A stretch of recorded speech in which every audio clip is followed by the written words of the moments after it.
Hey everyone, sorry it's been a little while again. Kind of a busy week.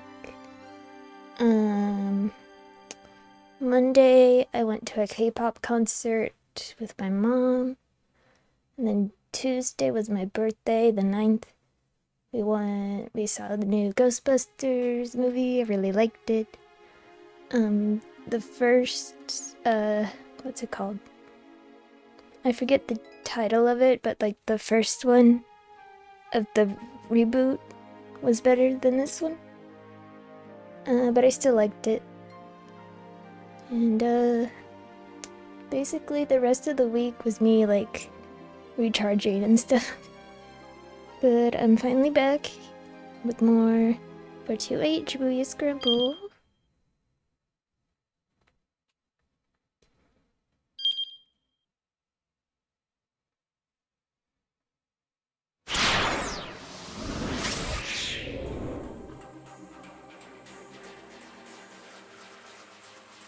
Having a bit of an issue.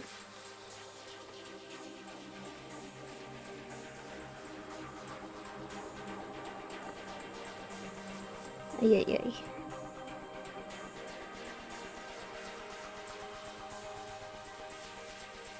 Sorry, just give me a moment. Trying to bring up chat.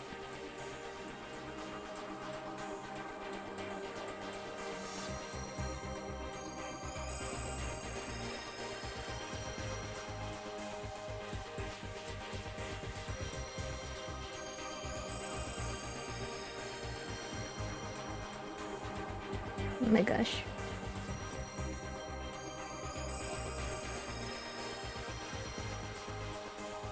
It was just working, come on.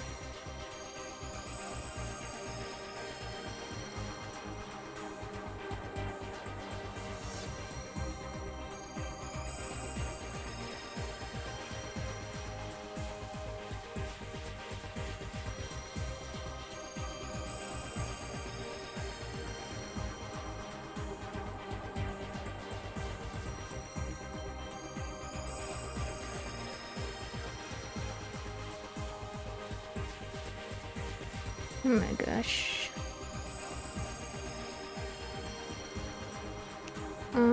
Let me try to think of something else to talk about while I try to figure this out. So I'm 24 now. I don't feel like it. I feel like I'm still a kid. Like probably 18-ish at the oldest, maybe. That's how I feel, but I'm old. I don't want to be an adult. Okay, well this sucks. Okay,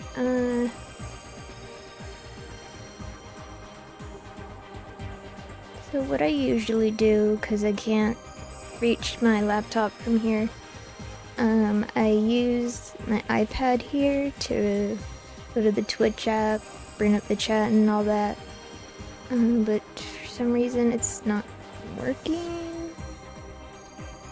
So I might have to use my phone or something. Sorry, just a moment.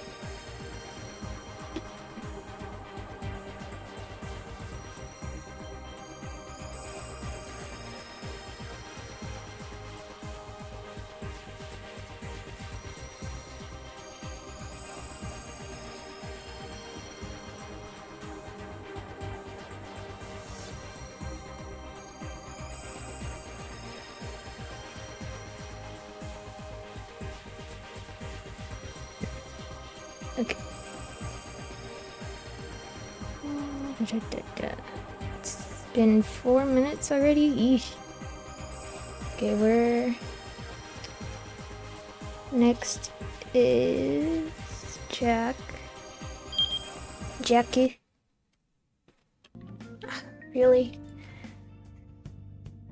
Today sucks.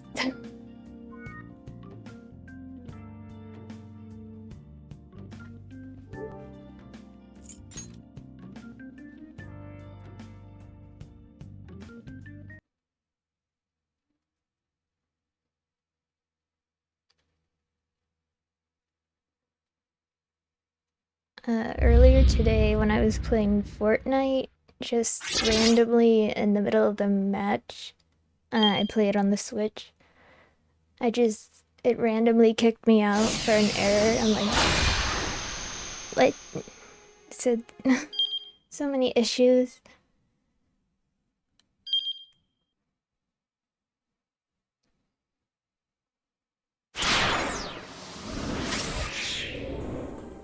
If we can finally get into the game, please. Jack at...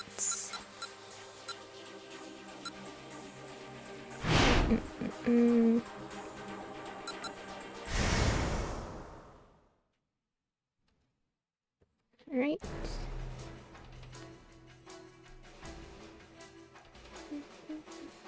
Find some way to stall until I get there. If she realizes we're onto her, you're done for.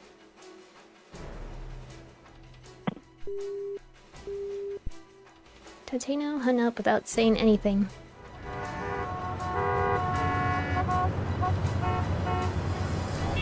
Beep beep. Okay, now we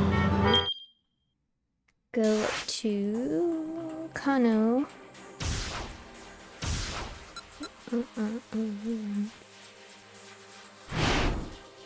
Not this one.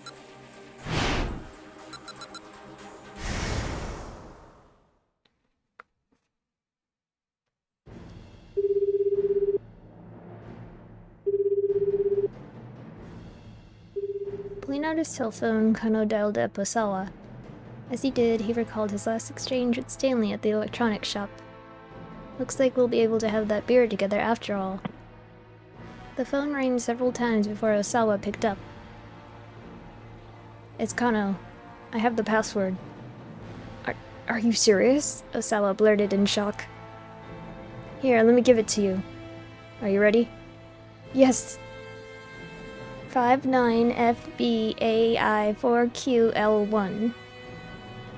As he passed along the alphanumeric sequence, Kano kept his eyes on Palmer.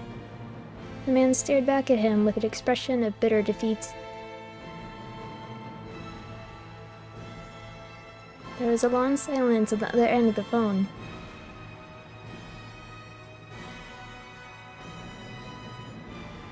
Then at last, Osawa's excited voice came through. That did it! It opened! The lock opened! Kano let out a deep breath of utter relief. Palmer snorted.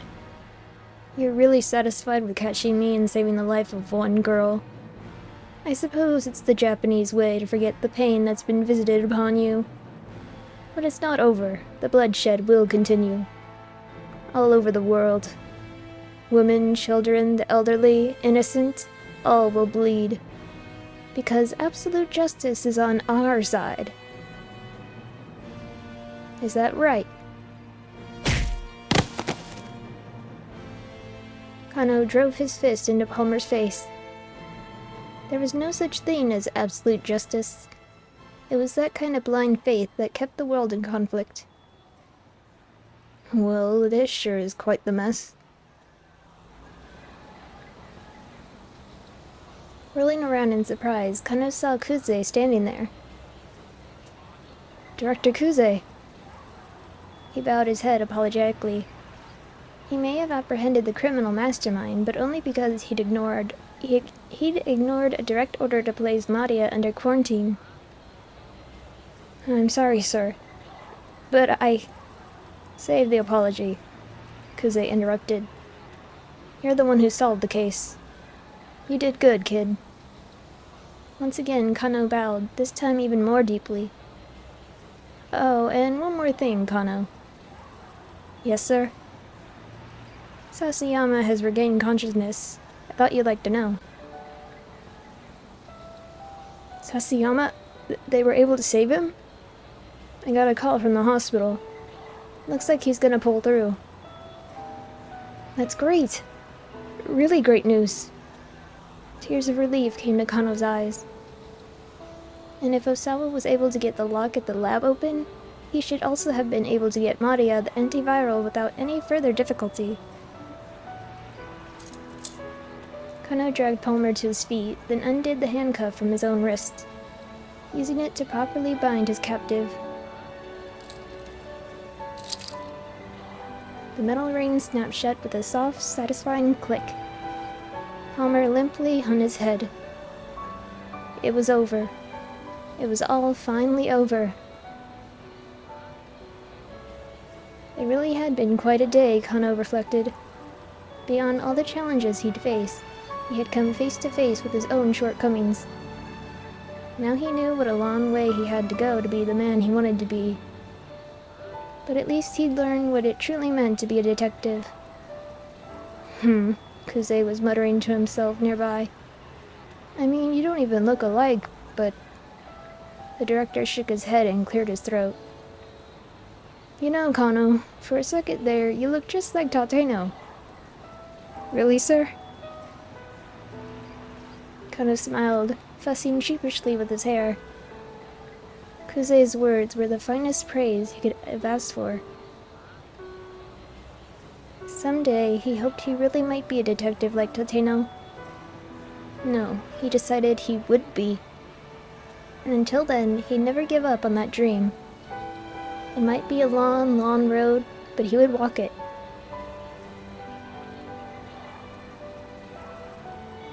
Kano looked up into the sky. The neon lights of the city shone from all over. This was the same old Shibuya that it always was, but one that he looked at now with new eyes.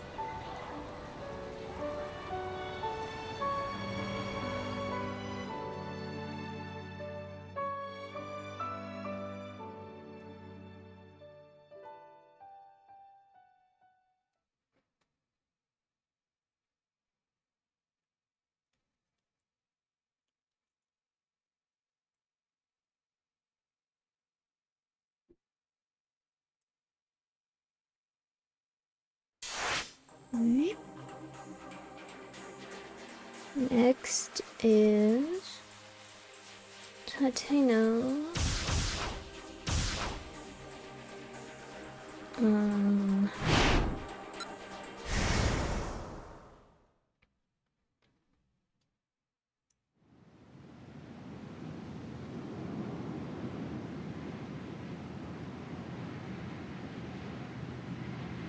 Stop, this is sort of nonsense we don't have time for.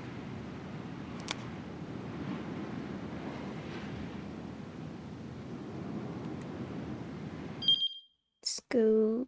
Wait. Hold on. Keep going. Help, go back.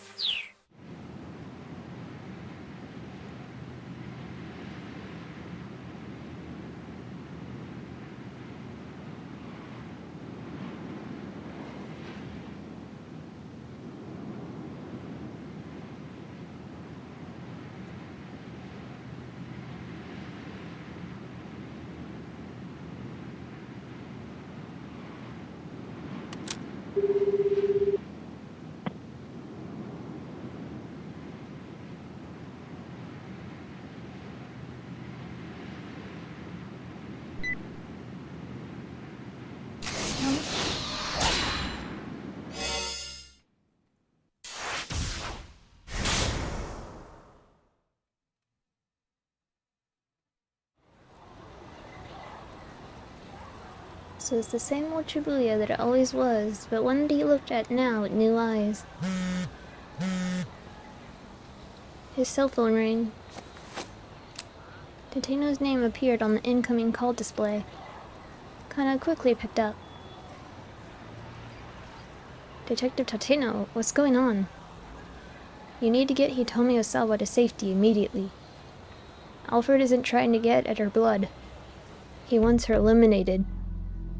What? Tateno wasn't making any sense. Alfred Palmer had already been arrested. The threat was over now. Hurry, Tateno barked. Yes, sir. Detective, Achi called out suddenly. He was standing with Hitomi and the others near the statue of Hachiko. Detective, that's not the real Alfred. He's a fake. A fake? Yeah, I just got a call from Stanley. Kano didn't want to believe it. If this Alfred was just a decoy, that meant the real culprit was elsewhere, still on the loose. Achi's voice rang with desperation. He said the real Alfred is planning to get rid of both Hitomi and the fake with some kind of bomb. To get rid of Hitomi? That lined up with what Tateno had just called to warn him about. It must be true, then. Once again, Kano tensed. A bomb, but where? Get me the Explosive Ordnance Division, someone squawked. We've got an emergency here. It was Kuze, practically screaming into his cell phone. We're at the Scramble outside the station. Hurry! The director started running toward the precinct, still shouting as he wove his way through the crowd. Kano felt himself start to panic. If Hitomi and Palmer were the targets, the bomb had to be nearby. He stormed over to his captive. Okay, where's the bomb? He demanded. What are you talking about? Don't play dumb with me. I already told you the password, Palmer said. What point would there be in keeping things from you now? He had a point. And if he had known about the existence of the bomb, he kept it a secret so far. Getting him to reveal it now would not be easy. Kano decided just to have to go look for it himself. He took a deep breath and tried to think logically. If he were Alfred, what would he do? How could he ensure that he'd eliminate both Hitomi and the fake Alfred at the same time? Where would he plant a bomb in order to pull that off?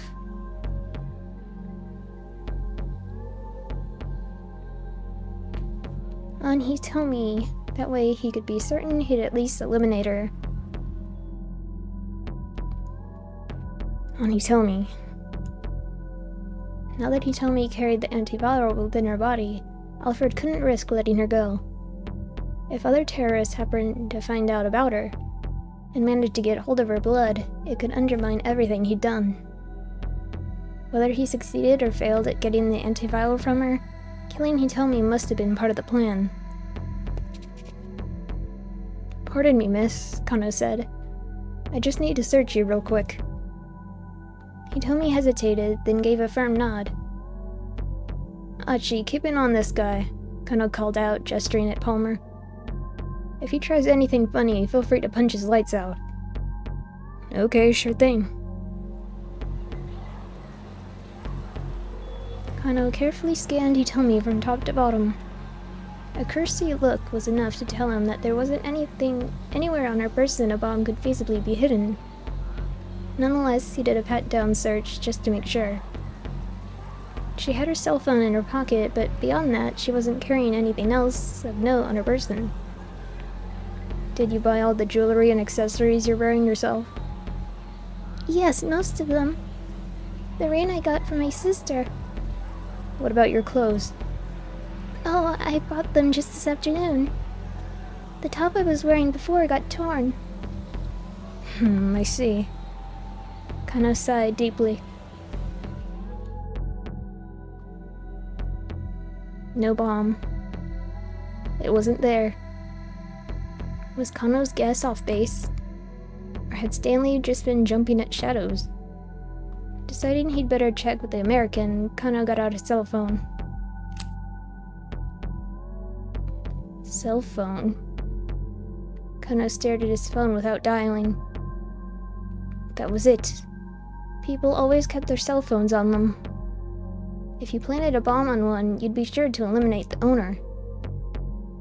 He told me, you have to give me your cell phone. It's a bomb. It was the only explanation. He took the phone from Hitomi and went to power it on. Stop! Achi shouted. Don't turn that thing on. Why not? I don't know, it's just what Stanley said. He told me to make sure her phone stayed off. There was no doubt about it. This was it. On his own phone, Kano called Director Kuze.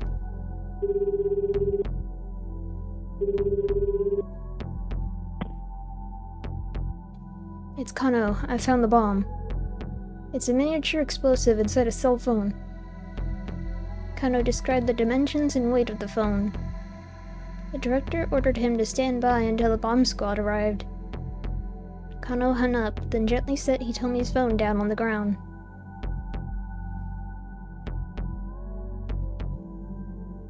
Well, what do we do? Achi asked. For now, just let me handle this, Kano said. We don't know when or how this thing might explode. You guys get out of here. But... Look, just get out of here, Kano snapped. I'm just waiting for the explosive ordnance unit to get here. After that, I'll clear out right away, too. Don't worry. Alright. Achi took Hitomi by the hand and turned to go.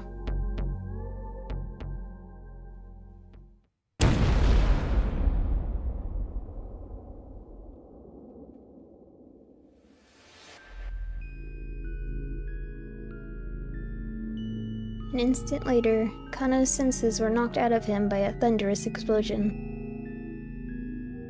The blast was far too big to have come from something the size of a cell phone.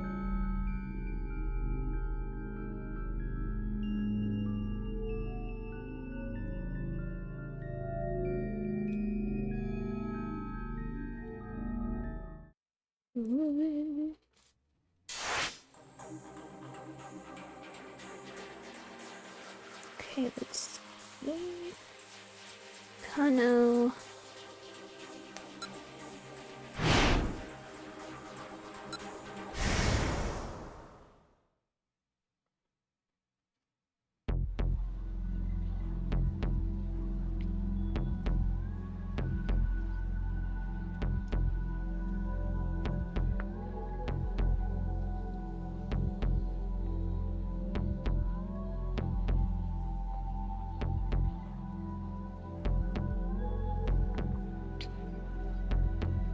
In a minivan, he was gonna try the same ploy all over again. Kano thought back to the other van explosion earlier that afternoon. Alfred would need an explosion big enough to wipe out both Hitomi and the fake Alfred, even if they got separated. With that in mind, rather than plant a bomb in one fixed spot, he would use a minivan which could be moved to wherever Hitomi and Palmer happened to be. Achi, it's in a minivan. Look for a minivan. Kano scanned the area. There were plenty of vehicles parked all around, but no minivans. This seemed strange. If the two intended victims were here now, he'd expected the bomb to be somewhere near as well. Still, he didn't spot a minivan anywhere. Kano ground his teeth in frustration, sweat practically pouring from his forehead. Was he wrong in his assumption? If he was wrong, where else could the bomb be hidden? His mind began to run in circles. Okay, you can do this, he told himself. Focus, just think. Focus, think. He had to trust himself and then take action. He decided he'd just have to start checking whatever vehicles were close by. Leaving the fake Alfred under SOS's watch, he ran for the nearest parked car. He peered in through the side windows. There didn't appear to be anything suspicious inside. Of course, if the bomb were set in the engine compartment or the trunk, a cursory check like this would never find it. Still, he hurried toward the next car. He had to trust his detective's instincts. If he couldn't spot the bomb itself in a vehicle, maybe something else would alert him to its presence. Alfred had a certain criminal signature that Kano was sure would linger.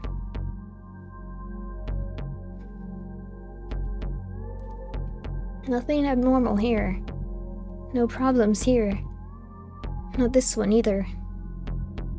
With each car he checked, Kano's panic rose. About a minute, no, 2 minutes must have passed since he started searching for the bomb. Already more than 15 had passed since Palmer had appeared on the scene.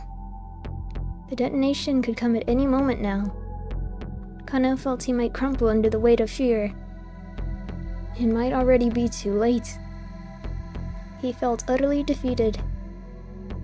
And then he saw it. A small, boxy minivan, and it was racing right toward him. That was it. It had to be. The van drew steadily closer, streaming a massive plume of white smoke. Kano sprang into action. Stop! Stop that vehicle! He rushed right into the minivan's path, bracing himself to stop it with his own body if necessary. The driver's compartment was filled with white smoke, making it impossible for him to see who was driving. The van might be unmanned. Stop! Kano shouted again. He knew it was probably pointless, but he had to try.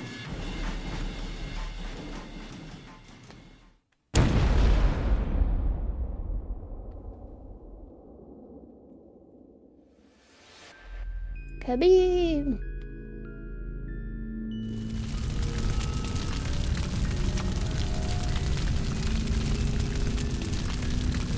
Kano whirled around.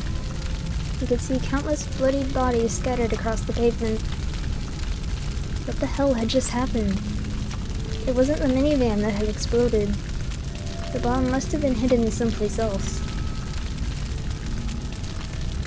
No. How? Kano crumpled to his knees. The minivan drove right on past him. The chilling breeze in its wake washed over him like the winds of despair.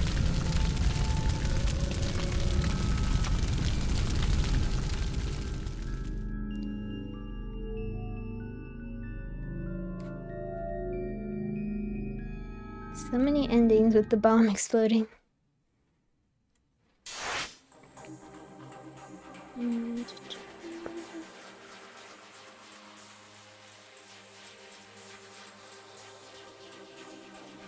Jack.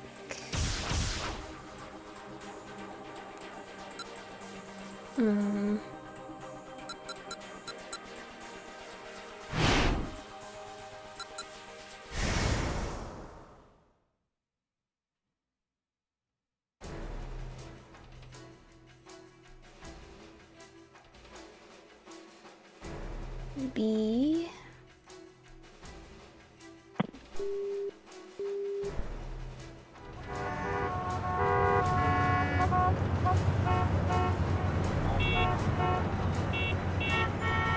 Beep beep.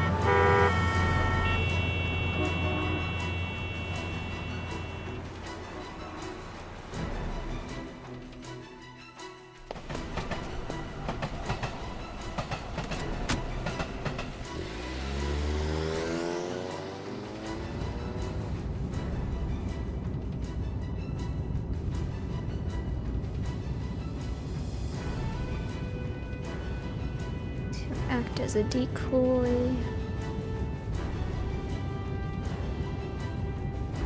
Hachi.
Hachi, where you at?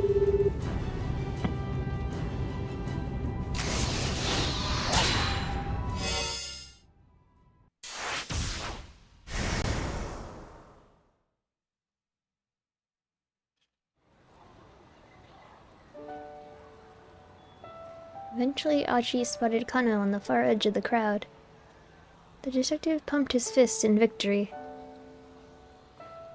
It looked like he'd gotten Alfred to cough up the password. Thank goodness. Finally, some really good news. Now, Hitomi and Maria were both safe. A surge of relief ran through Achi's body. Boop, boop. Unexpectedly, his cell phone rang. It was Stanley. Mr. Stanley, what's going on? How did the negotiations go? Achi quickly filled him in on the good news. The detective caught Alfred. He got him to give up the password, and I think he's called the folks at the lab. Does that mean the case is closed, then? No, not yet. Right now, I need you to do exactly as I tell you. For a moment, Achi's head swam. This isn't over yet. Why? What's going on? If you want to say if you tell me, then shut up and listen, Stanley barked. Alright, tell me what to do. First, you need to power down Hitomi's cell phone. I'm gonna skip ahead a little.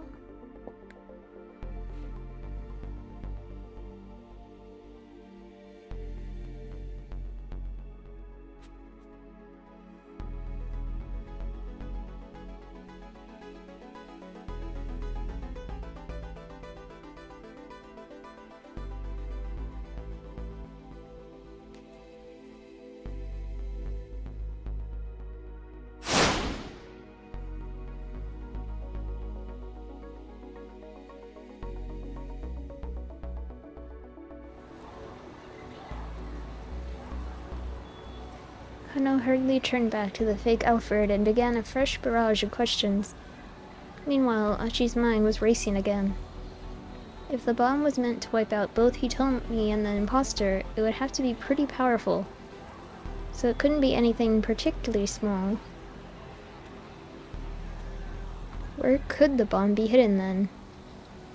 Achi scanned the area but didn't spot any place that seemed plausible. Then his eyes happened to alight on the tache case the decoy had discarded.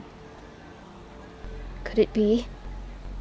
No sooner had his suspicions been aroused than he heard Kano call out to him. Achi, it's in a minivan. Look for a minivan. A minivan? Alfred was gonna use a minivan again? Now that he thought about it, Achi realized it made a certain amount of sense. Hitomi had very nearly been killed by the other minivan that had exploded that afternoon. If Kanon hadn't happened to show up when she had, Hitomi probably wouldn't have survived that first bomb. A lot of innocent people had been caught up in the blast as well. That was how big the explosion had been. If something like that happened again here, in the middle of the scramble, they wouldn't be so lucky a second time. If there were a minivan explosion here and now, Hitomi would be killed for sure. It would probably take out Suzumu and the rest of the gang too, and even Achi himself. Anxiously, he took another look around. There were no minivans parked nearby, though. He did spot several minivans along one of the roads leading away from the scramble. Kano was rushing around, inspecting one vehicle after the other. Nobody move, Achi shouted to Hitomi and Suzumu. There's a bomb planted in a car. Make sure you stay away from any vehicles. The others gathered worriedly around him. Everyone but Kano, who continued his mad rush in search of the bomb. Achi went to go join him, but Hitomi grabbed hold of his arm. Achi! She shook her head.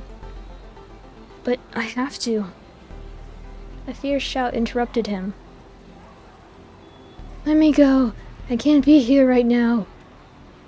It was their captive, the decoy Alfred, suddenly in an uproar.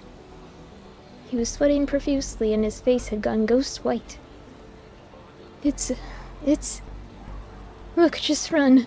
Get away from that thing! That thing? Achi followed the decoy's gaze. Was that it? Was that where the bomb was planted?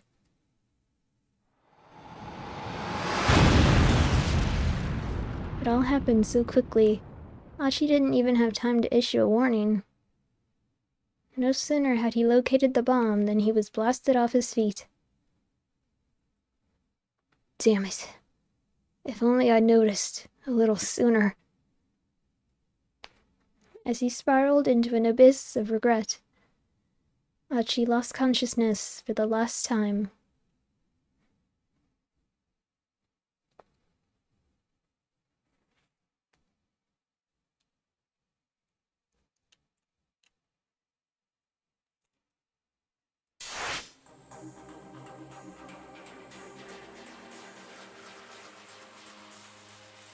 Oh no.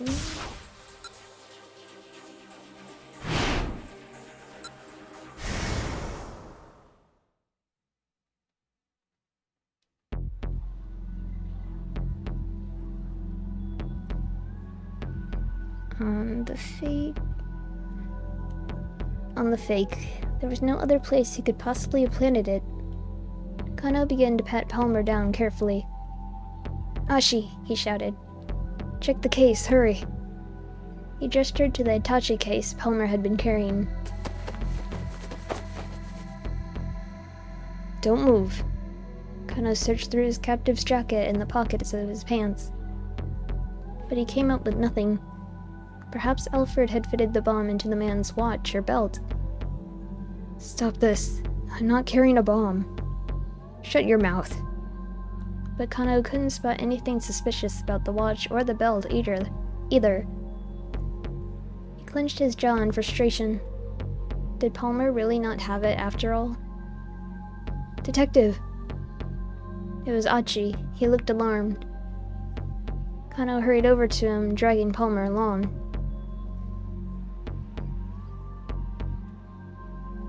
When he looked inside the Itachi case, Palmer's face went pale. No, it can't be.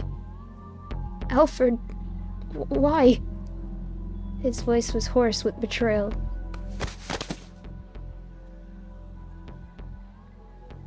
Then he abruptly broke into stilted laughter. Trusting someone really does make you blind. Such a simple, childish ruse. And it went right under my nose. Palmer looked over at Kano. We need to get out of here immediately, he said. That right there is C4. Military use. A high-yield plastic explosive used by the military. And that's enough to blow this whole area to smithereens. A chill ran up Kano's spine. Do not let this man go, he said, handing Palmer over to Suzumu. Got it, just leave it to us. Suzumu signaled to his followers, who immediately dumped Palmer unceremoniously on the ground.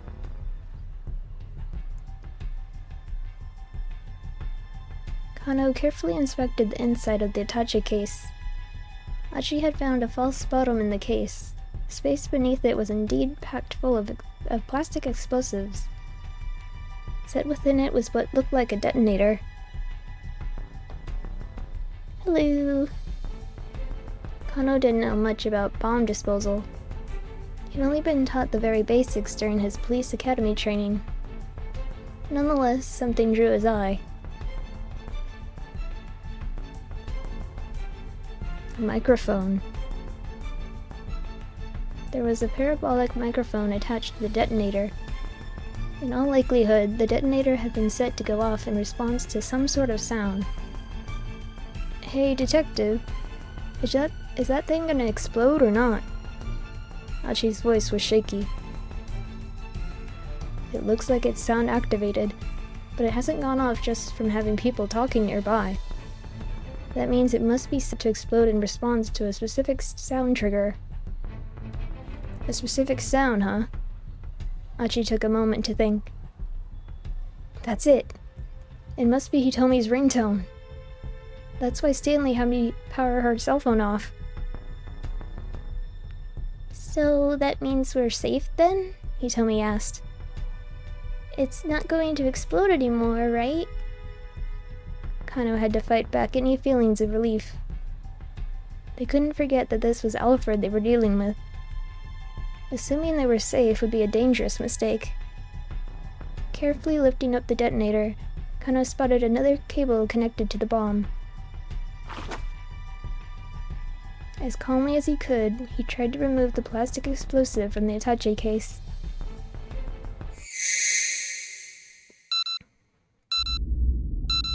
He quickly discovered that the thinly stretched sheet of plastic explosive was only an intermediate layer, concealing a second false bottom. A small timer had been set beneath it. There's not just a sound trigger. Kano's mouth had gone dry. His voice came out as a whisper. The bomb has also been fitted with a countdown timer. Stanley had been right on the mark. The ringtone of Hitomi's cell phone would trigger the explosion. That way, Alfred could eliminate both her and his stooge, Palmer, at the same time. But just in case the sound trigger were discovered, as a backup, the bomb had also been rigged to explode after a set time. Kano speed dialed his boss, Director Kuze. Where's the bomb squad? 151. 150. Not even 2 minutes left to go. It didn't look like the explosive ordnance unit would make it in time. Kano scanned the area, weighing his options.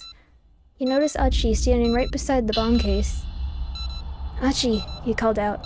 Leave that thing and get out of here. But Achi didn't move. No way. He sat down, the attaché case cradled in his arms. You fool. Achi, what the hell are you doing? I'm not going anywhere until everyone's made it to safety. Detective, you need to get these people someplace safe right away. Clear the area first, then I'll go. But there's no way I can do that. Damn it, don't you want to save these people too? Kano bit his lower lip in frustration. Achi was right. If the bomb went off amidst a crowd like this, there was no telling how many casualties there'd be. He needed to do whatever he could as quickly as possible. Get back. Everybody get back. Achi shouted at the top of his lungs. There's a bomb. Everyone get out of here. Just run. Following his lead, Kano started directing nearby civilians to safety. Hitomi, Suzumu, and the others added their voices to his. There's a bomb. Everybody run. Get away as fast as you can. Please, you all have to get out of here. But the crowd wasn't listening to their warnings. On the contrary, some people hurried closer to see what the commotion was all about. It was no use. They were out of time. Kano had to save Achi at least. He turned back to him and called out. Achi, that's enough. Leave the bomb and let's go. Achi! Hitomi shouted. Come on! But Achi only clutched the bomb more tightly. What are you doing? Kano screamed. Come with us, hurry! Still, Achi wouldn't move. Suzumu's face went pale. Wait. Achi, your leg! What about my leg? Earlier, when you kicked the steel pipe. What the heck? Finally, Kano understood. It wasn't that Achi didn't want to move. He couldn't move. And so he decided to get all heroic and use himself as a human shield to minimize the impact of the explosion on everybody else. That idiot, Kano muttered. If his leg was busted, why didn't he say so? How'd he even make it this far? There couldn't be much time left. If Kano rushed to help him now, he might not make it to safety before the bomb went off. He had to make a decision.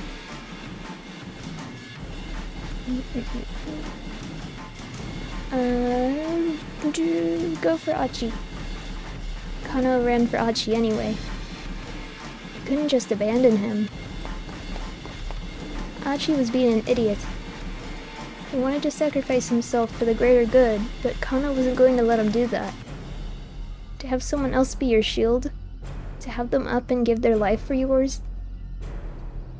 Achi had no idea just how hard that would be on the people he left behind, even if it did save their lives. And until he was capable of comprehending that, Kano wasn't going to just let this kid die. He reached Achi in a matter of moments and grabbed him by the shoulder hard. Let go of the case, now! But Achi reflexively hunched lower. What the hell are you doing, man? Why'd you come back here? Just come with me. We have to get out of here.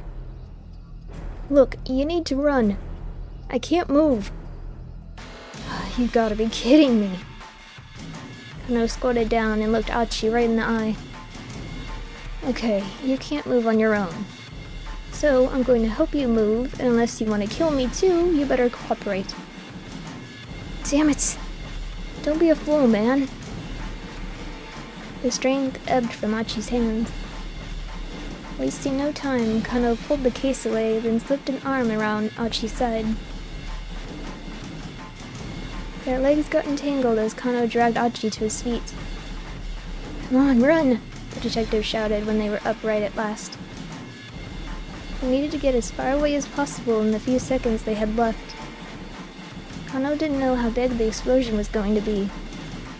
Palmer had said it would be enough to blow the whole area to smithereens, though, and there'd be true terror in his voice when he said it. They just needed to keep moving. Keep running as far as their legs would take them. Achi! Hitomi shrieked.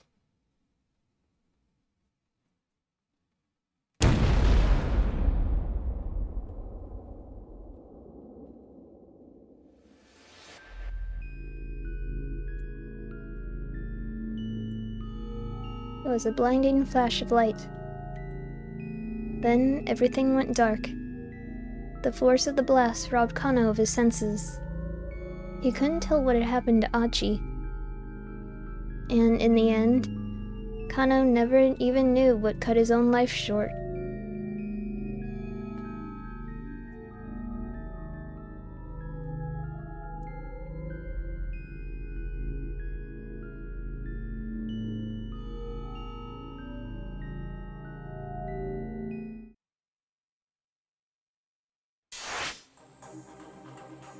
Hey, Achi...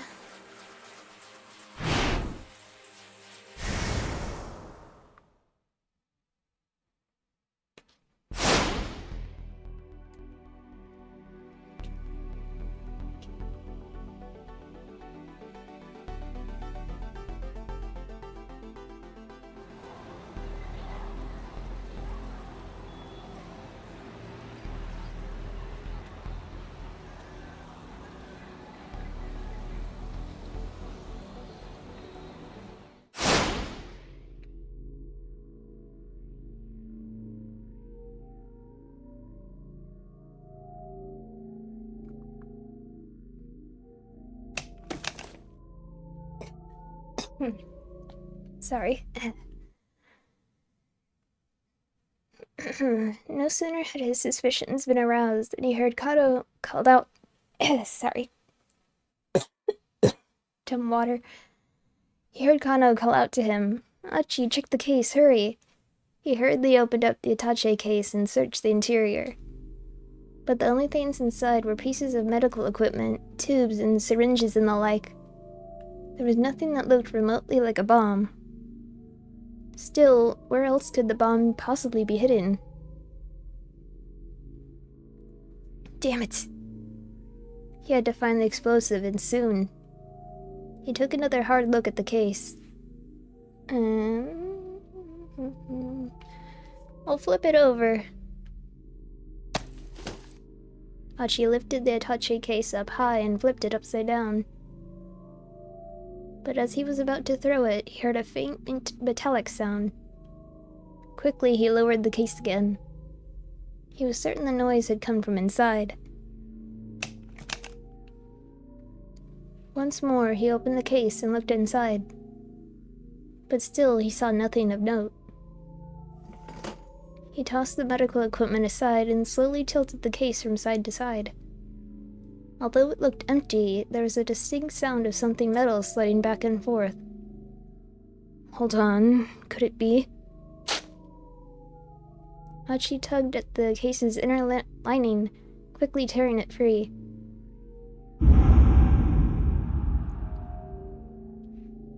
When he looked behind it, his eyes went wide. A thin layer of something that resembled white clay had been affixed inside the cover of the case. Several wires connected it to a small electronic device. This was it. The bomb really was inside the attaché case. Here it is, he shouted to Kano. I found it.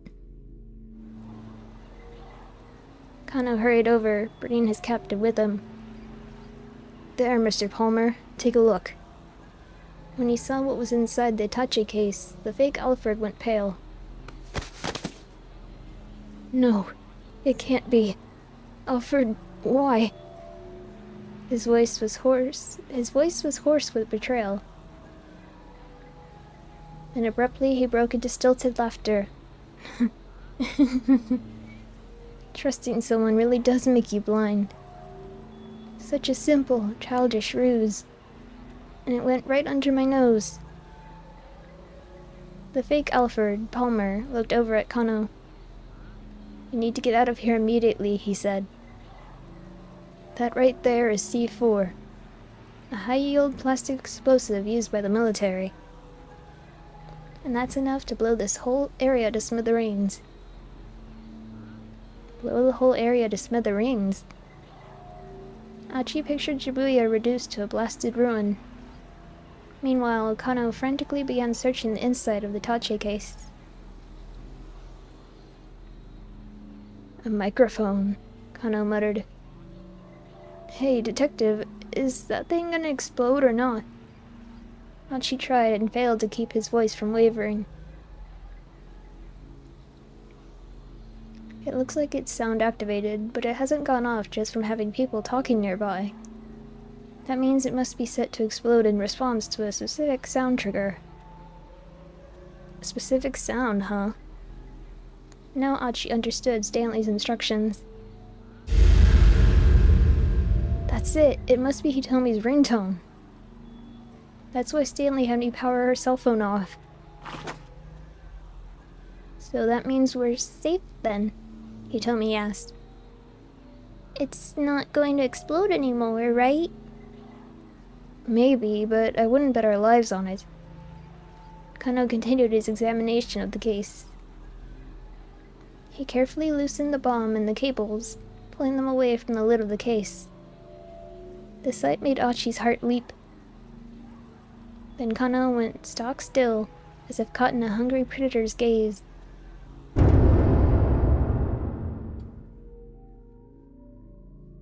There's not just a sound trigger. The detective's voice was a raspy whisper. The bomb also has been fitted with a countdown timer. Achi could see the timer now. It had been planted underneath the plastic explosive. Plastic explosive. His blood ran cold.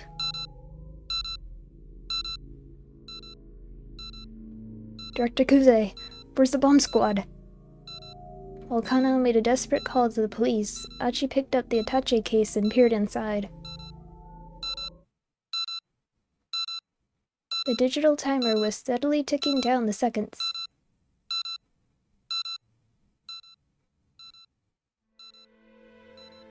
Achi scanned the nearby area. There were too many people around the Scramble. Hitomi was there. Suzumu was there. Several more of his old pals, along with a bunch of innocent bystanders. The people are the lifeblood, Achi reminded himself. The the blood that coursed through the body that was the city. Like cells, they brought to life the city he so loved. And Achi wanted to be the one of the red, or was it white, blood cells of Shibuya. Achi, Kano called out. Leave that thing and get out of here. No way. Achi sat down, cradling the case in his arms.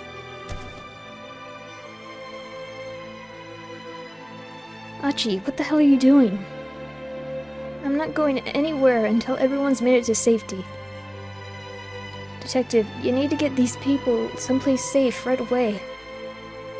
Clear the area first, then I'll go. But there's no way I can do that. Damn it, don't you want to save these people? Achi snapped. Kano bit his lower lip. Hitomi wrapped her arms around Achi from behind. Achi, don't do this. Hitomi, you need to get out of here too. Why? Why are you acting so crazy? Tears blurred her words, and he could feel her trembling against him. It doesn't matter. Just get as far away as you can. No, I'm not leaving you. After the day they spent together, Achi knew full well that telling Hitomi something once wasn't enough to get her to listen. That stubbornness was one of the many things that made her so amazing in his eyes. Hitomi. Achi clasped one of her hands tightly. Please, this is the one favor I'll ever ask you. His voice came out oddly soft and gentle.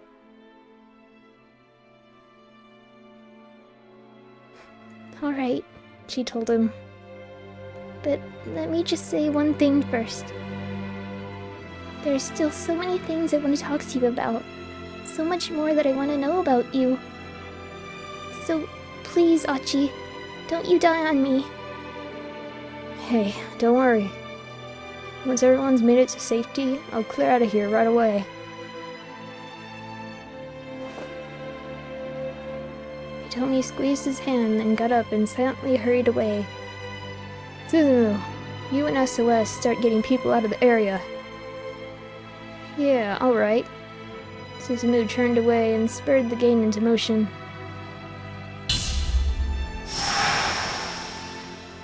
Then for an instant, Achi's eyes met Kano's. Achi gave a tiny nod and looked down at the timer. 1:19, 1:18. Get back, Achi shouted at the top of his lungs. Everybody get back! There's a bomb! He held the attaché case tight against himself as he continued shouting. He ran his voice raw, trying to warn the crowd away. Everyone get out of here, just run! Following his lead, Kano started directing nearby civilians to safety. There's a bomb, the detective shouted. Everybody run! Get away as fast as you can, Suzumu waved his arms emphatically. Please, Hitomi added. You all have to get out of here! But the crowd didn't heed their warnings. At last, apparently deciding that the time was up, Kano turned back to Achi. Achi, that's enough. Leave the bomb and let's go! He could hear Suzumu and Hitomi shouting as well. There's no time left, man! Achi, come on! 57, 56. The way Palmer had talked about this bomb, it sounded like a pretty dangerous one. It might be powerful enough to blow up the entire intersection. And there were still so many people nearby. There was no chance they'd be able to get to safety in the few dozen seconds that remained. Achi needed to minimize the force of the blast as much as possible.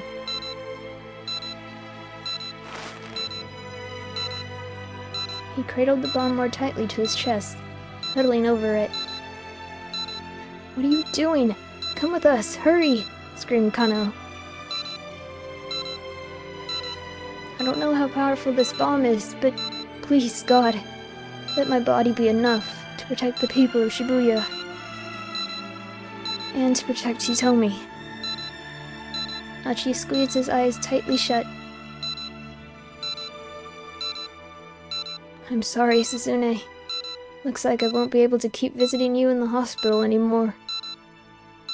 You'll forgive me though, right?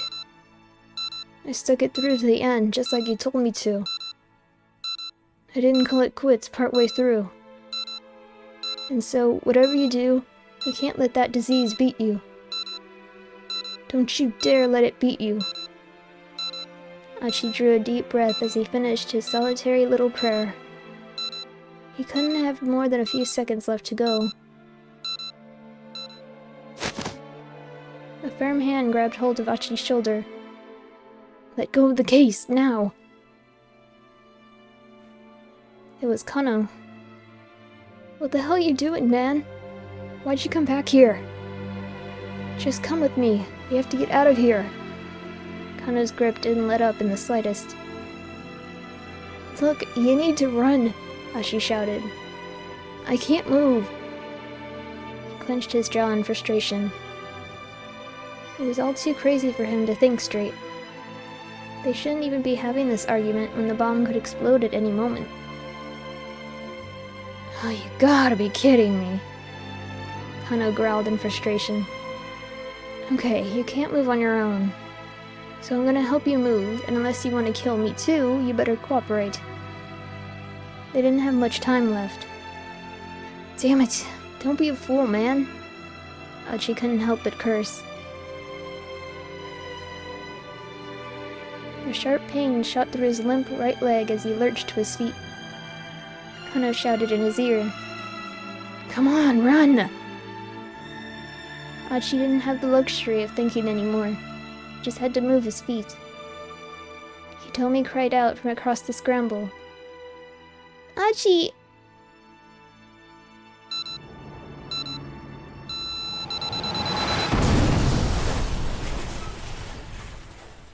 As the explosion tore through him, he was glad that her voice was the last thing in this world he'd ever hear.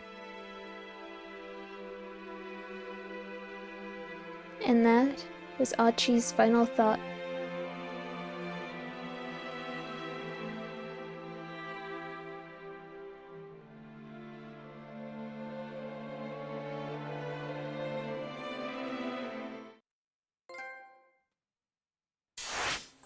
Okay, I think that's all the bad endings. Yeah, okay. Whoops. The worst is over.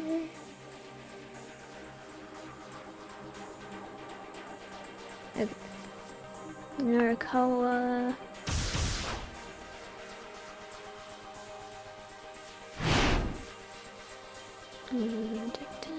Achi.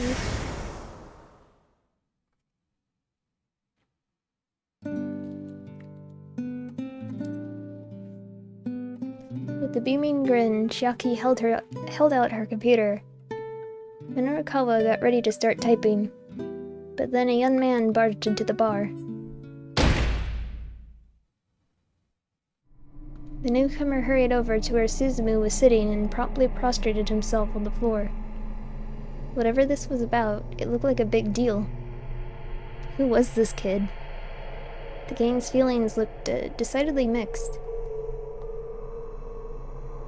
I need people to bring a guy down. I'm here to ask for your help. I know I have no right to ask you this, but please, I really need your help. As Minorikawa listened to the young man's conversation with Suzumu, he could feel his blood start pumping. It sounded like they were talking about the terrorist plot in which Shibuya had become embroiled.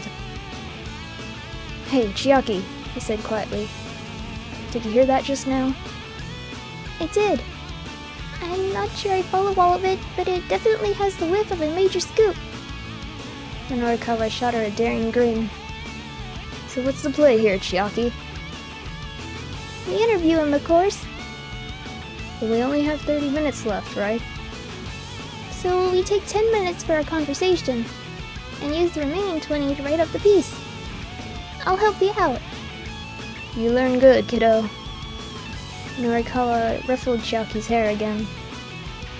They both blushed profusely, gripped by a surge of excitement. Why are you doing this? I can't make any sense of it whatsoever.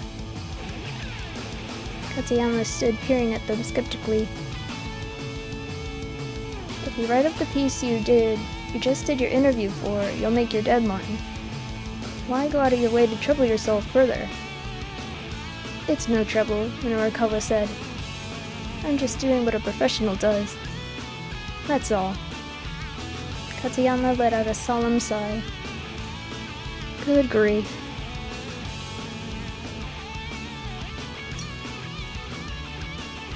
He looked at his pocket watch again, then snapped it shut. Well, if you aren't concerned about the time, then do as you like, I suppose. I'll admit, you've made me quite curious to read this magazine you're putting together. Norikawa and Chiaki rolled their eyes as they turned away.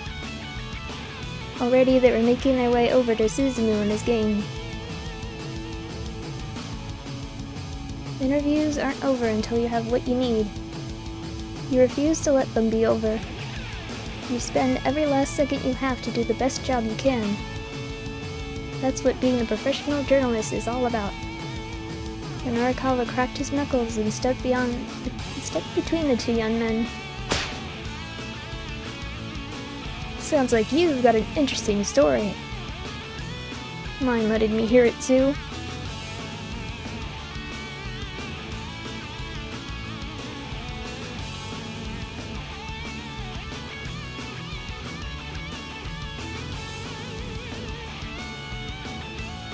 End of his story, and...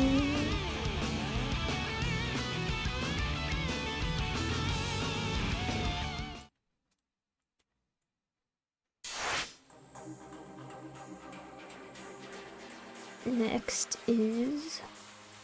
Tatino...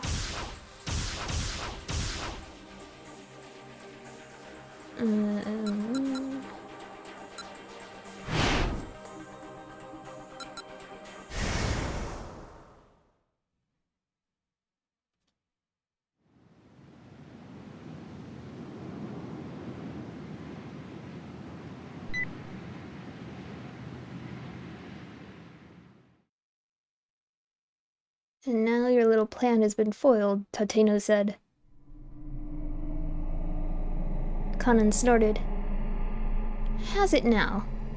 If I really am Alfred, then all I need to do is eliminate you here and head right on into the lab. Even without her gun raised, she still radiated intimidation. Tateno might have had her at gunpoint, but he could feel the threat of her presence like a gathering storm. Eliminate me, he said, doing his best to mask any sign of weakness. You're the one who doesn't have your gun ready. I don't need my gun, Conan said simply. And why's that? Because you can't shoot me. What's that supposed to mean? Conan glared sharply at Tateno. Her look pierced him like a blade. Then she quirked an unsettling smile and took a step closer to him. Don't move, he warned. Tateno said, try anything funny and I'll make sure you regret it.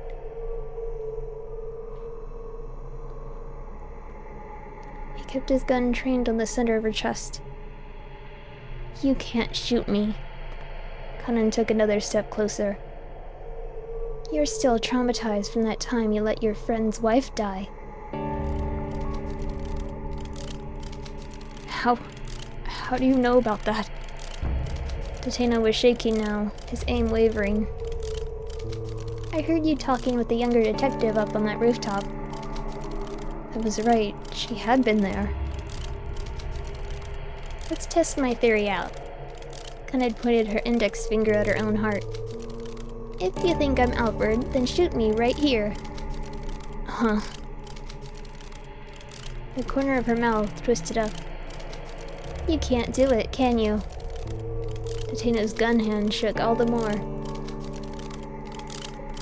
You were afraid to pull the trigger. It was as if her words were a spell that she was casting over him.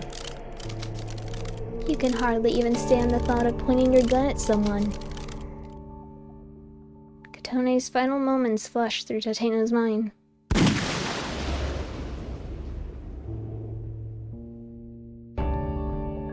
If he hadn't fired back then, maybe Katone would still be alive. Your friend's entire life was changed because of you. Why hadn't he tried to talk the culprit down? He knew the reason why.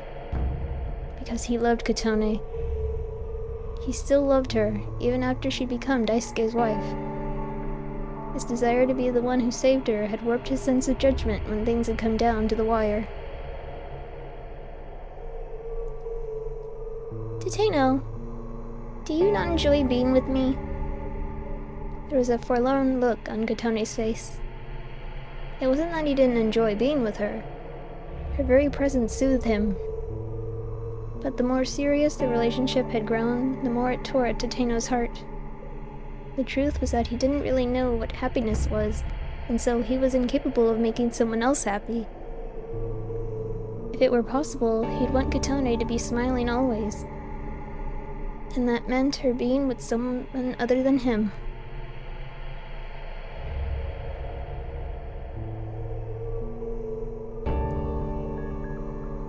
I think it would be best if we stopped seeing each other.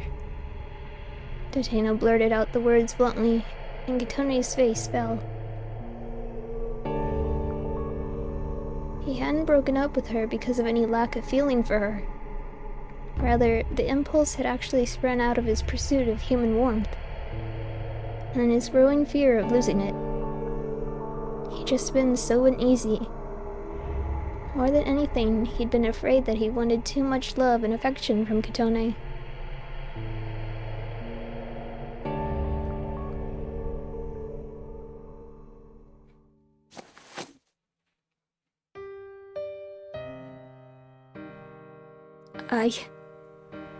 Bit by bit, Tateno lowered his gun, his hand even more unsteady. His heart was on the cusp of breaking. And still, Kanon continued with her diabolic whispering. You can go ahead and kill me. But if it turns out I'm not Alfred, what then? Now she stared at Tateno with an almost pitiable look. You'll have once more done something that you can never undo. Something I can never undo. Tateno repeated the words dully, feeling himself forced into a trance. That's right. Could you ever accept that? No, I couldn't. Couldn't make the same mistake. His whole body felt like it might fall apart. He wanted to drop to the ground and curl up in a ball like a child. And that's why you can't shoot anyone. I can't shoot anyone. As Tateno muttered the words, Kano's face appeared in the back of his mind. I can! Tears fell from Kano's eyes as he looked down the barrel of his gun at Tateno. He'd become a detective who didn't lose sight of what he was supposed to protect, no matter the situation. Tateno had nearly abandoned his inward promise to be a detective worthy of that final salute Kano had given him. He brought his gun back up to bear. Don't be absurd, Kanon mocked. You can't shoot anyone. Actually, I can. The words creaked dryly from Tateno's throat. When there's something I'm supposed to protect, I can shoot. The memory of Kano weeping but taking aim had given him the resolve he needed to face down an opponent who ought to have terrified him. I learned that from someone who was terrible at his job.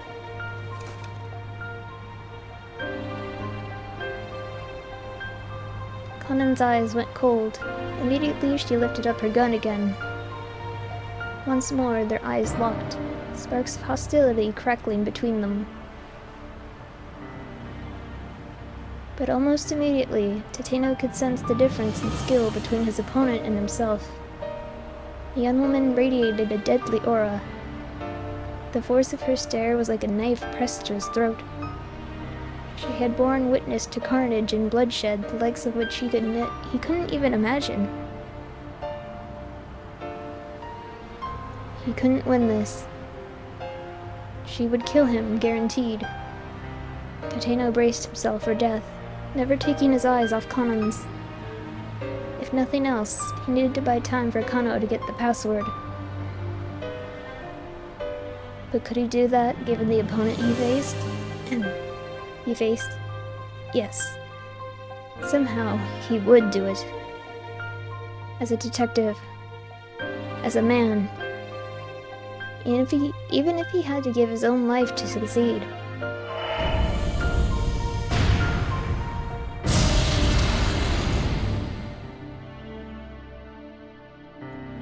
Even if it couldn't come close to making up for the sins he had committed.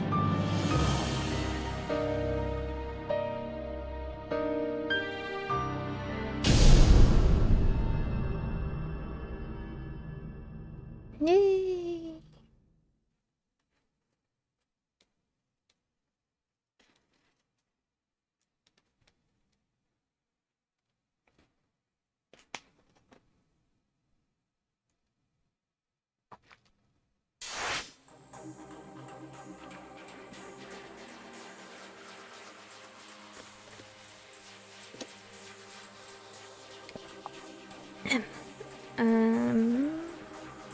Jack.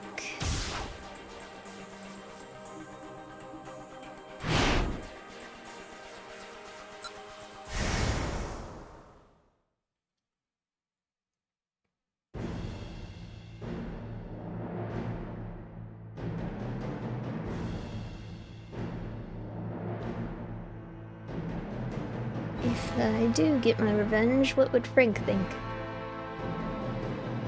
As Stanley pictured his younger brother, it wasn't with a smile on his face. The realization gave him pause. In the end, killing Alfred wouldn't bring his brother back. That went without saying. But although he could see now that revenge was an absurd goal, his heart still churned deep and dark with resentment. Finally, the Akoshi Pharmaceutical Laboratory came into view. There were two people standing outside the front gate. It was Tateno and the girl who was pretending to be Kanan. Each had a gun drawn on the other. Somehow, Stanley had made it in time. He pulled his car up alongside them and reached down into the gun sleeve concealed beside his seat.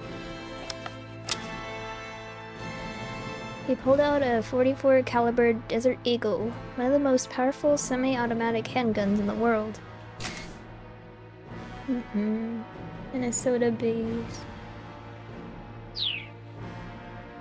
His orders were to apprehend Alfred. The smaller Glock in his shoulder holster might be better suited to that end. Even so, he opted for the Desert Eagle.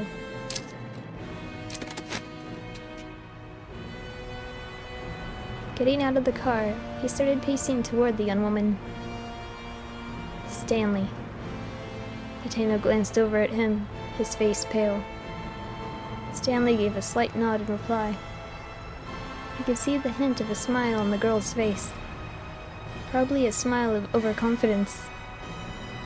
Well, her brazenness would get her no further. I got in touch with the others, Stanley said.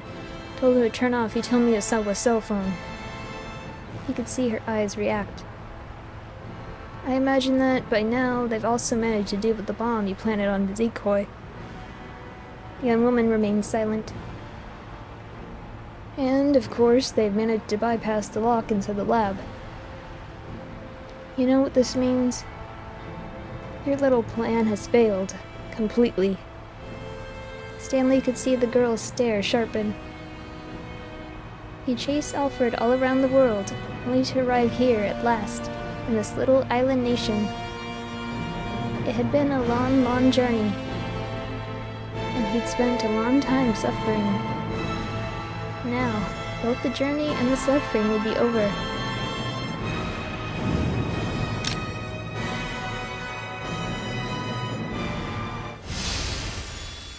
We meet at last, Alfred.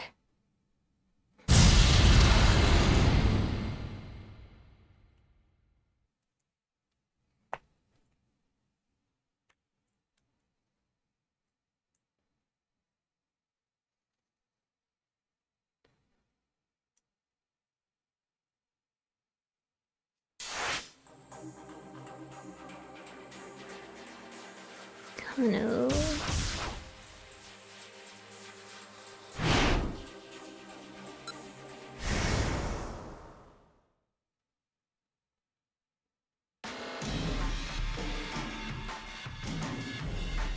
You couldn't just rush in without a plan. The detective needed both a cool mind and a fiery spirit. And the more heated the situation was, the more he needed to stay cool. He could feel the muscles in his legs begin to stiffen. He did his best to slow his racing heartbeat as his mind sought desperately for a He did his best to slow his racing heartbeat as his mind sought desperately for a way out of the situation. But his eyes remained fixed on Achi, holding the bomb in his arms. Knowing that it could explode at any moment made it almost impossible to think. The harder he tried to calm himself, the more his panic grew. He cursed himself for not leaping into action immediately. He should have acted before thinking. That was the only thing he was good at. And still he stood frozen, staring at Achi. Then he felt the hairs rise up on the back of his neck. White smoke was pouring from an approaching minivan.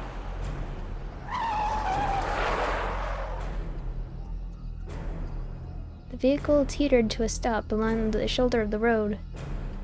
Still the smoke spilled out, roiling from a partly open window. Kano could feel a strange chill in the air. Is that? Instinctively, he rushed toward it.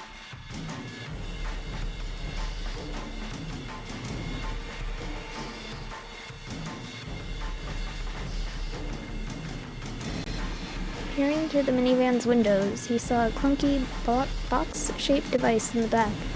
It was rumbling fiercely, spitting out an unending mound of white clumps.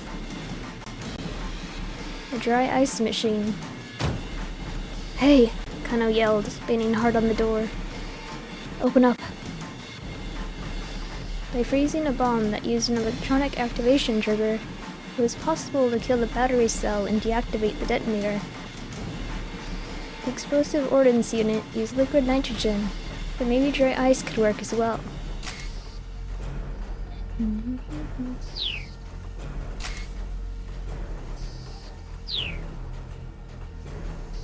There were 3 men inside the vehicle.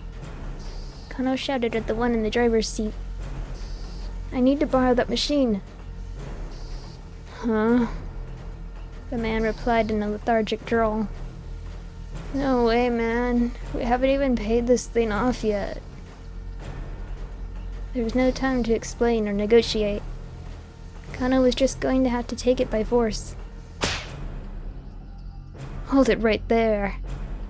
Another man appeared suddenly in front of the vehicle, the pushy fellow Kano had run into at the scene of the explosion. You guys are with that Wandering Angels theater troupe, yeah? He said to the van's occupants. Tezuka, Bando, and Amo.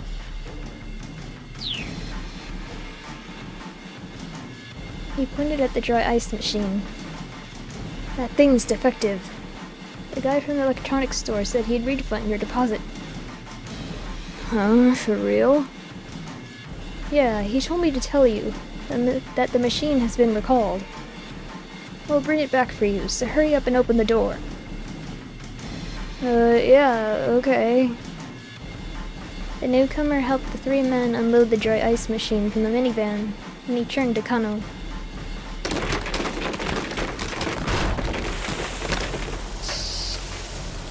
Here. Hurry up and take it, he shouted. Right, thanks. Kana wasn't sure what was going on, but he took the machine and ran, pushing it ahead of him across the pavement. Achi! Hitomi wailed, tears in her eyes. The detective flew right past her, trailing a billowing plume of white smoke in his wake. Please let me make it in time. Please let me make it in time. Please let me make it in time. Kana let loose a wild yell. He ran as fast as his legs would take him toward Achi and the bomb.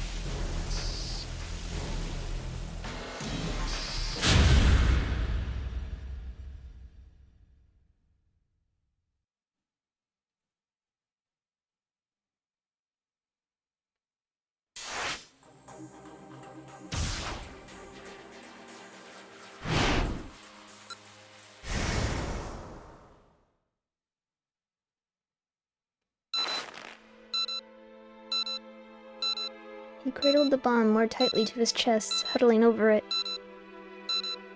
What are you doing? Come with us! Hurry! Screamed Kano. I don't know how powerful this bomb is, but please, God, let my body be enough to protect the people of Shibuya. And to protect Hitomi. Achi squeezed his eyes tightly shut. I'm sorry, Suzune. And then, looks like it won't be busy.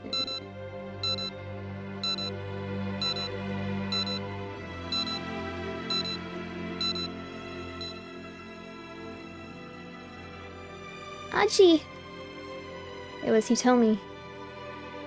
He was glad that her voice was the last thing in this world he'd ever hear. Or so he thought. Achi, bring the bomb over here! Huh? That wasn't Hitomi's voice. Achi opened his eyes and saw Kano racing toward him, pushing some big, weird piece of machinery. The detective flipped open the machine's cover to reveal a huge mound of dry ice. Stick it in here! Flash freezing the timer ought to stop it. Achi did as he was told, shoving the attache case into the dry ice. Kano helped him pile more dry ice on top of it. Let's hope that's enough, Kano exclaimed. He looked like a man desperate for a miracle. They could see the timer display through a gap in the frozen hydrogen, still counting down.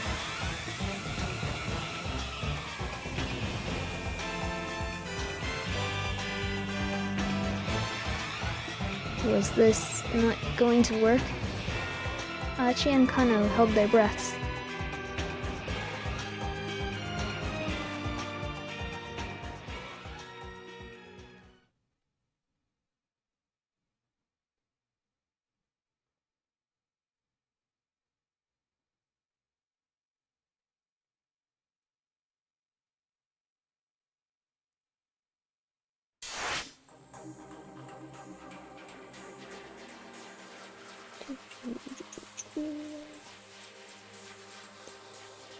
Okay, epilogue stuff.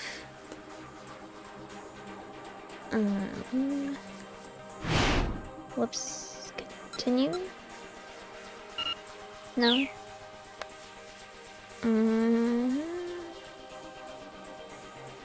How do I do this? Oh, here we go.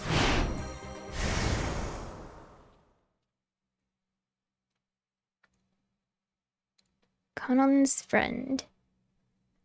She felt a hand firmly clutching her own as she hazily returned to consciousness.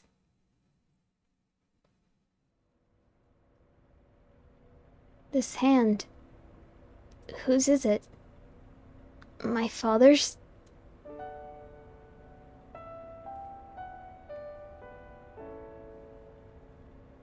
Maria's eyelids slowly drifted open.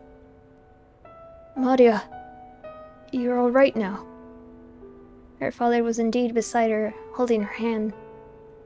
A surprising warmth radiated from his slender, bony palm. Dad? She was lying on a sofa. She craned her neck to look around, still trying to process what was going on. There were several monitors set up around the room. Where are we? At my laboratory. You were infected with the virus. But I've given you the antiviral. You don't have anything to worry about. He squeezed Maria's hand even more tightly. That hurts. Right, sorry. Osawa eased up the pressure on his daughter's hand, but he didn't let go entirely. This feels so strange, Maria muttered, staring up at the ceiling. I wonder why. What does? Having you hold my hand. I used to hold your hand like this when we go on walks together, when you were little. I doubt you remember that, though. Maria considered. It was true, she didn't have any clear memory of her father holding her hand like this. And yet, the touch of her father's palm felt distantly familiar. Gently, she squeezed back. It's been a while, hasn't it? She said. I mean, me looking you in the eye while I'm talking to you? That's only because I didn't look you in the eye. Osawa hung his head. I'm so sorry, he said. Please forgive me. I never meant to hurt you like I did. Wait, hold on. Maria was taken aback. I don't know what you're talking about. What do you mean hurt me? Back on that rainy day. Osawa told Maria about the day she had run away from home. About how he'd known where she had gone, but hadn't gone to look for her. About how he'd given in to his anger and struck her when she came back home. When he'd finished, he hung his head once more. I'm so sorry. I've been such a terrible father. Maria cracked an impish smile. Oh yeah, I guess that did happen. Osawa frowned. You know, she said, I'd totally forgotten about that.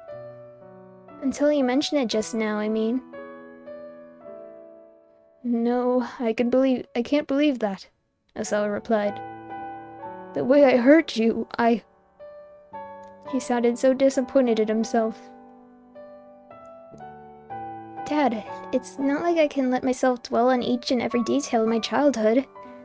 I mean, in the 19 or so years I've been alive, I've been hurt in lots of different ways. A child experienced so much more than what her parents knew. That was what growing up was all about. It was a happy thing, but also a little bit sad. Osawa was visibly grappling with his feelings. I see, he said. I guess you have gone through much pain. Well, yeah, but there have been more things that were fun and happy. I see. It's the sum of all those things that have made me who I am today. So please don't worry so much about the past. I see. Dad, you keep saying I see. Stop it. Sorry. It's just...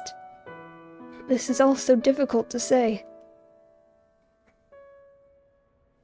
Osawa was trying and failing to hold back his tears.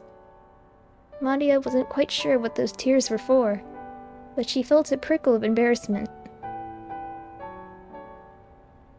Shyly, she looked away, and her eyes alighted on one of the monitors. The screen showed a view from outside the lab. Who are those people? She asked, pointing. Osawa looked, and his eyes widened in shock. 3 people with guns were facing off with one another. Maria recognized one of them. Tateno, the man with the cane. Why are those 2 pointing guns at your friend? Osawa's voice was shaking. My friend? What do you mean? The one you met when you went back to the Middle East. You know, Kanan. Osawa switched the monitor to show a different camera angle. A close-up of the young woman's face appeared on screen. Maria was at a loss for words. That certainly wasn't Kanan. It was the girl who'd come to tell Maria that Hitomi was going to be kidnapped. Kanan's friend.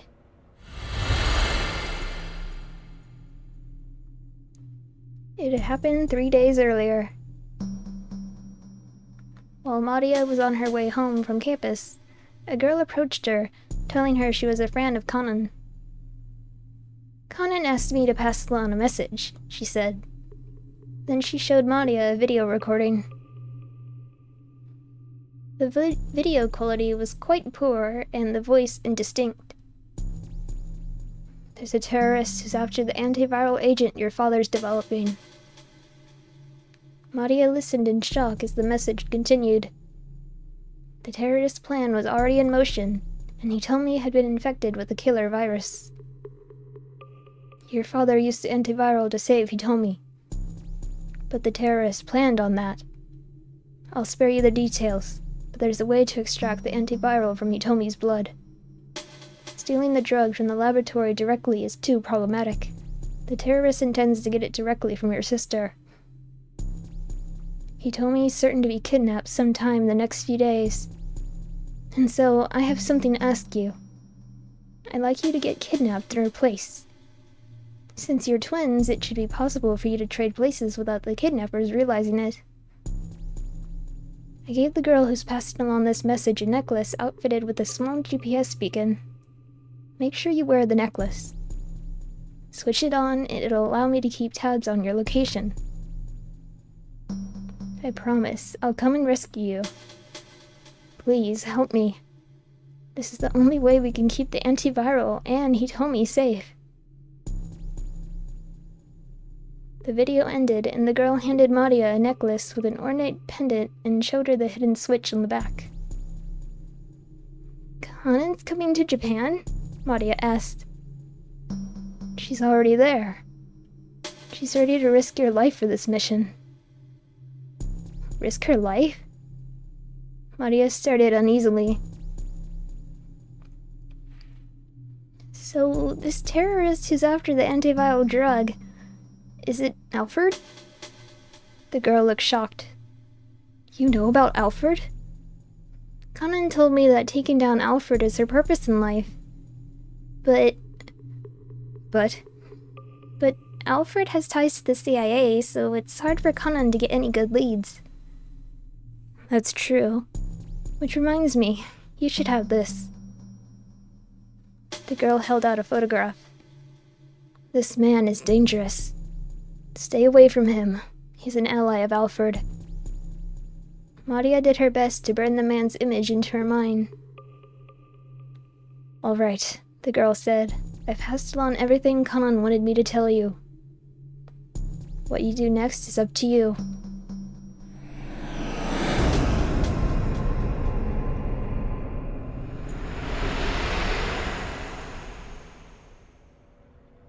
So, wait, what the heck has been going on while I've been asleep? Osawa recoiled from the ferocity on his daughter's face. That Kanan girl thought of a way to save you. He went on to explain the plan to get the antiviral out of the lockdown laboratory. Once again, Maria stared at the monitor. As she eyed Kanan's friend, another memory from before she blacked out drifted to the surface.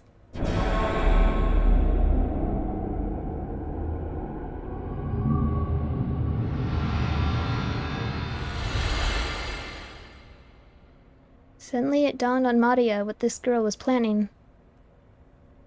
She pretended to be Kanan in order to get into the lab, she said, scaling at the image on the monitor. Osawa looked at the screen and then at his daughter's face. Well then, who in the world is she? Maria already had the answer. There was no doubt about it. That girl was Alfred. The instant she realized this, she knew they were in danger. If Alfred managed to infiltrate the lab, There was no way she'd be satisfied with simply getting her hands on the antiviral. She sowed ruin everywhere she went. Is something wrong? Osawa asked uneasily.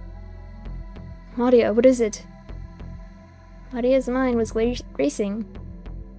She spoke her thoughts out loud. She's going to kill you so the drug can't be recreated. No, that's not thorough enough. She's gonna destroy this whole facility. But how? Vague possibilities tumbled through her mind, but she couldn't be sure what the terrorists might be planning. She gritted her teeth in frustration. Don't worry, Osawa said. I don't know who that girl is, but right now she's outside the lab. There's no way she can kill me or plant a bomb in here or anything. Yeah, I know. Maria gave a tiny nod, but something gnawed at the back of her mind. Make sure you wear the necklace. Hurriedly, Maria took hold of the pendant that hung around her neck. As soon as she did, she felt a chill run up her spine.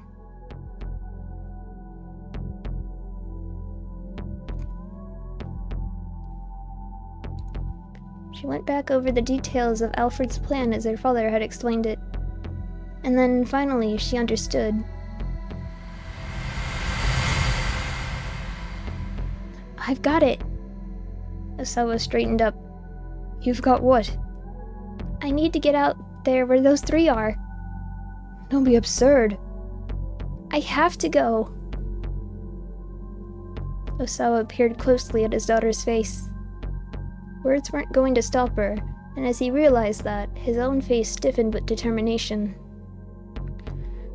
All right, but I'm going with you.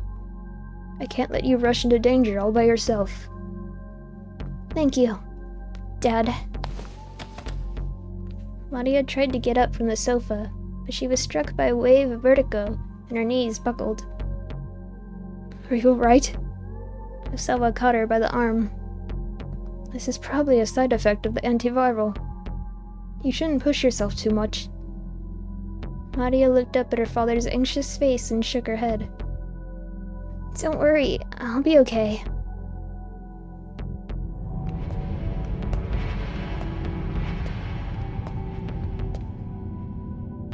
Her body was weak with lethargy, her mind trapped in a disorienting haze. Every step was a monumental effort. But she clenched her jaw and forced herself onward, making her way down the laboratory hallway. A whirlwind of anger and sadness spurred her onward. Alfred was masquerading as Kanan. The cruel truth was all too clear. The terrorists would never have been able to get away with the deception if Kanan were still alive. Wait, what? Which means that Kanan must be... Maria fought to hold back her tears. It was too early to cry just yet. That could wait until after she'd put a stop to Alfred's plan.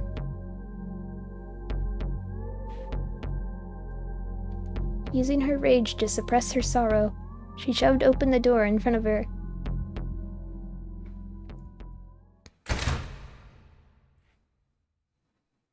That isn't Kanan!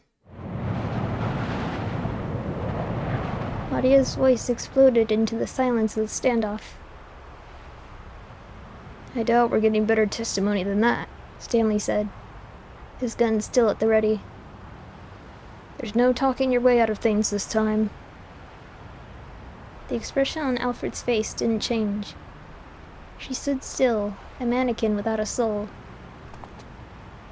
What did you do to Kanan? Maria demanded, marching unsteadily toward the terrace.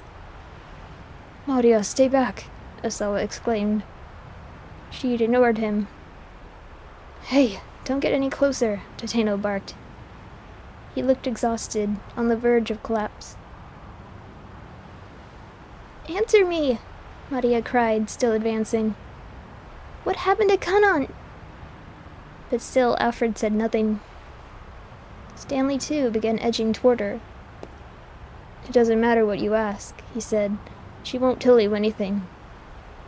Bit by bit, he inched closer. He was going to try to take her down. Let me turn your question around, Alfred said abruptly. What do you think?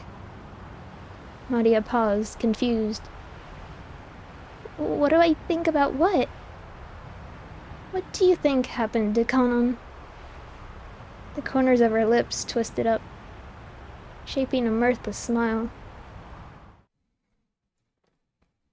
You killed her, didn't you? Maria's words came out as a whisper. What was that? I couldn't quite hear you. You killed Conan, didn't you? This time Maria cried out with biting fury.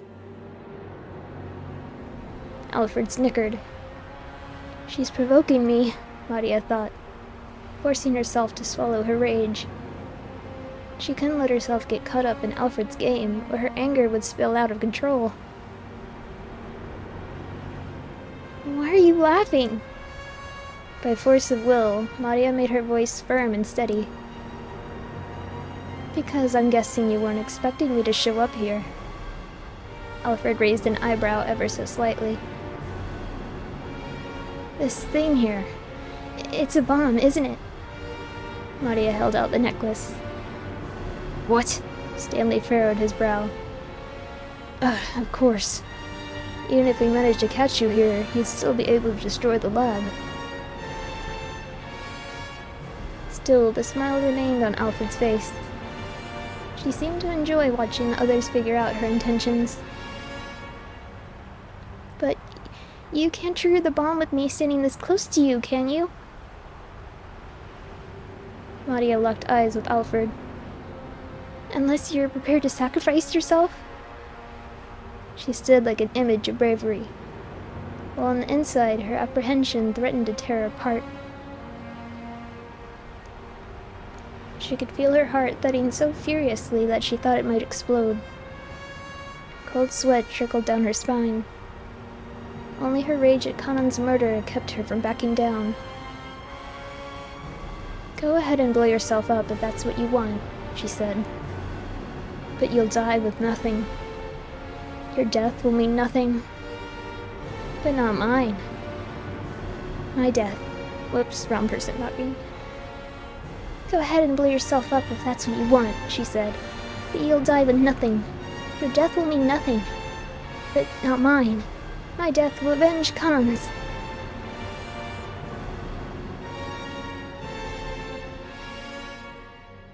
Silence fell outside the laboratory gates.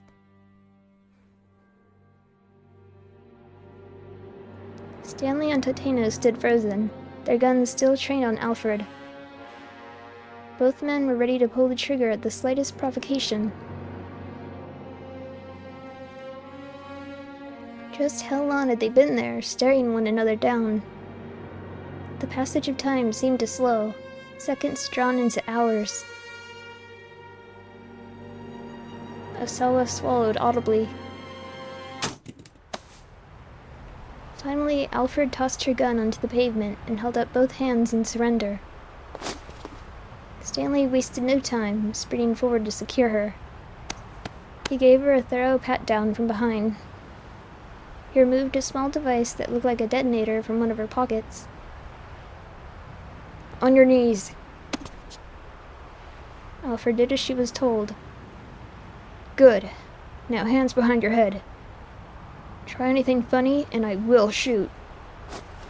Without a word, Alfred placed her hands on the back of her head, fingers laced together. What are you playing at? Stanley growled disdainfully. Finally realize you can only push your luck so far? She responded with a faint snicker. It's not my policy to resist when things are hopeless. Her tone was detached, her intentions unreadable. Good. That'll make this easy. Stanley kept the barrel of his gun pointed at Alfred's head. This is for my brother. The words hung in his throat, unspoken. A surge of emotion coursed through him.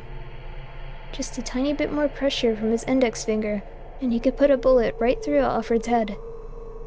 His long journey would finally reach its conclusion. But although he had wished for this moment more than anything, his finger did not move. If he pulled the trigger now, would that truly be the end? His mind reeled at the implications. Totino watched Stanley closely, eventually letting out a tiny sigh of relief. They were in this together, after all. Now they just needed to be careful not to let down their guard. He kept one eye on Alfred as he went to pick up the gun she discarded. But he was too late. The gun was gone. This is for Conan! Maria had lunged forward, snatching up the gun. Maria, no! Osawa cried. What are you thinking? She ignored her father, taking aim at Alfred's forehead.